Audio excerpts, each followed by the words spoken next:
வணக்கம் எல்லாருக்கும் வணக்கம். கசுகல பைரவி பைரவரப்படம் சரணம் ஜெகன்மாதா புவனேஸ்வரி சொல்லி சரணம் காசி தேவகுல பண்டார வேதாச்சாரியா தற்பாரமப்படம் சரணம் காசி தேவகுரி தோதிரோ ஏனாராமனகுடி தற்பாரமப்படம் சரணம் பரபம்ம சுரபம் பெருஸ்ரீ நரரி பாபா ஜெத்திரோடி அப்பனம் சரண ஓம் ஸ்ரீ கால பைரவாய் கடாச்ச ஓம் ஐம் சரண பைரேஸ்வரி ஓங்கிலும் யோகபேஷபட்சம் சங்குரு பைரவாய் மங்கள ஓம் ஸ்ரீம் கிரிமாய் ஜெகன்மாதா பிதா பிரபம்ம சுரபம் வேத பைரவம் தருடைய அப்படம் சரணம் ஓங்கிரி நம சிவாய பைரவ சிவம் திதி விஷ்ணு ததாபாரா நட்சத்திர விஷ்ணு ரேவசா யோகस्य कारणम शेष विष्णु माया जगत गुरु गुरु ब्रह्मा गुरु विष्णु गुरुदेवो महेश्वरा गुरु साक्षात् परब्रह्म तस्मै श्री गुरुवे नमो नमः. जयंती मंगला मंत्रकारी भद्रकाली कपाली दुर्गा क्षमा शिवरात्रि सुधा सुधा नमस्तुते. महादेवी विद्महे विष्णुमती धीमहि तन्नो लक्ष्मी प्रचोदयात्. सुमनत् विद्याय विद्महे சூலஷ்டாய தீமஹே தன்னோ பைரவ பிரச்சோதயாது. இன்றைக்கி தேதி வந்து 8ஆம் தேதி 12ஆம் மாதம் 2025. அது திங்கட்கிழமை காலை மணி ஒரு 12 மணி ஆயிடுச்சு.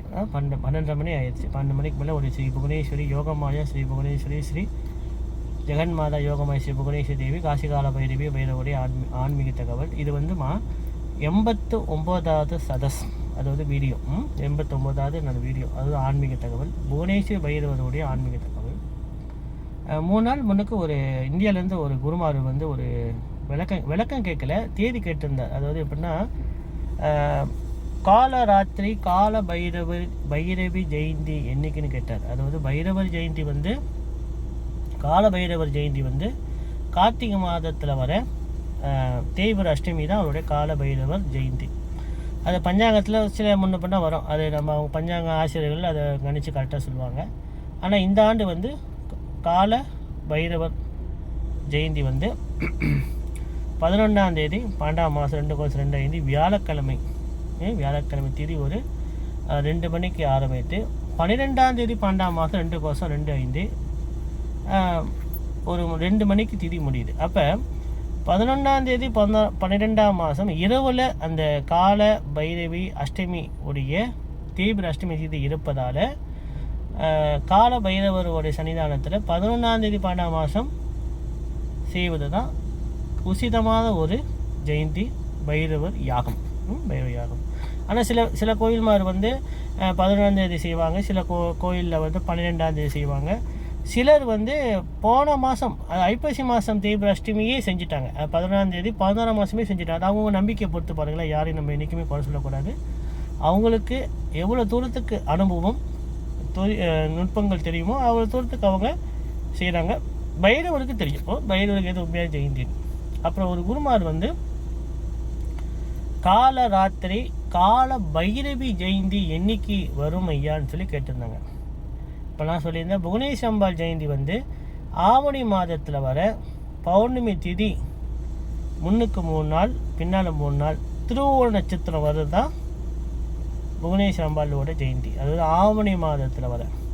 ஆனால் காலராத்திரி கால பைரவி ஜெயந்தி எதுக்கு வரும்னா கார்த்திகை மாதம் வர பௌர்ணமி அன்று இரவு தான் காலராத்திரி கால பைரவியுடைய ஜெயந்தி. அது ரொம்ப ரொம்ப விசேஷம். அது வந்து இந்த தாந்திரிக மார்க்கத்தில் ஒரு குருமார்கள் அந்த கார்த்திகை மாதத்தில் வர பௌர்ணமியை வந்து விசேஷமான சில நடுநாசி ஹோமங்கள் செய்வாங்க. அது வந்து பைரவி முகூர்த்தம் சொல்லுவாங்க. அது அவங்க செய்வாங்க. ஏன்னா அவங்க இது பரம்பரையாக சில குருமார்கள் மந்திர உபாசனை பெற்றிருப்பாங்க.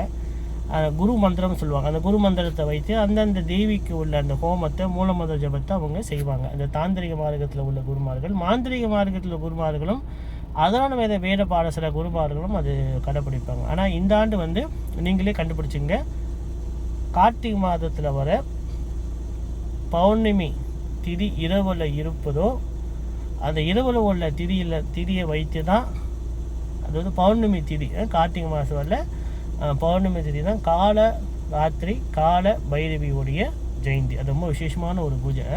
அதில் வந்து அம்பாள் சின்ன விக்கிரகங்கள் வச்சுருப்பாங்க, அது உபாசனை பெற்றவங்க சின்ன ஒரு 5 இன்ச்சுக்குள்ள சிலைகள் வச்சுருப்பாங்க, வைத்து சில ஹோமங்கள் சில பூஜைகள் மந்திர ஜபங்கள்லாம் செய்வாங்க. சரி, இது வந்து முதல் விதி. 2வது விதி வந்து கிரி நம சிவாய பைரவ சிவம். நான் வந்து போன வாட்டி வந்து நாங்கள் வந்து எங்களோட பிரசத்தான் காசிகால பண்டார பைரவ காட்மணி செல்ல உள்ள அனைவரும் குரூப்பில் உள்ள அனைவரும் எல்லாரும் பக்தர்கள், பைரவர் அடியார்களும் பைரவர் பக்தர்களும் பைரவர் உபாசகரும் குரூப் அட்மின் 5 பேர், உமா அம்மா, நம்ம முத்து ஐயா, நம்ம இப்போ லோயர் அம்மா, நம்ம சுமதி அம்மா, மற்ற செல்வி அம்மா, இவங்கெல்லாம் சேர்ந்து அப்புறம் நமக்கு பகான் சாய் கிருஷ்ணன் ஐயா இருக்கார், அவர், அப்புறம் புஷ்பா அம்மா, இவங்கெல்லாம் சேர்ந்து நாங்கள் வருஷத்துக்கு ஒரு முறை இந்த மகா பைரவருடைய ஹோமத்தை நாங்கள் செய்வோம்.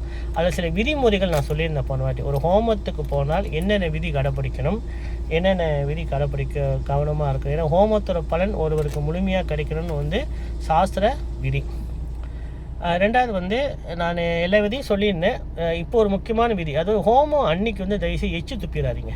ஏன்னா எந்த ஒரு குருமார்களும், அது ஆகம முறையாக இருந்தாலும் சரி, வைதிக முறையாக இருந்தாலும் சரி, தாந்திரிக முறையாக இருந்தாலும் சரி, மாந்திரிக முறையாக இருந்தாலும் சரி, கருப்பு தாந்திரிகமாக இருந்தாலும் சரி, எச்சு துப்பக்கூடாது. ஏன்னா ஒரு மந்திரத்தை நம்ம உபாசனை பண்ணி ஒரு மந்திரம் பண்ணும்போது அங்கே அந்த இடத்துல சில தேவதைகள் வருவாங்க. எச்சினி தேவதாகவும் வருவாங்க, பிசாசினி தேவதாகவும் இருப்பாங்க, கால ராத்திரி தேவதாகவும் அங்கே சுற்றி இருப்பாங்க. துஷ்ட தேவனும் இருக்க மாட்டாங்க, பயப்படாதீங்க. எந்த ஒரு கோயிலையும் சரி துஷ்ட தேவதைகள் அவங்க எப்பயுமே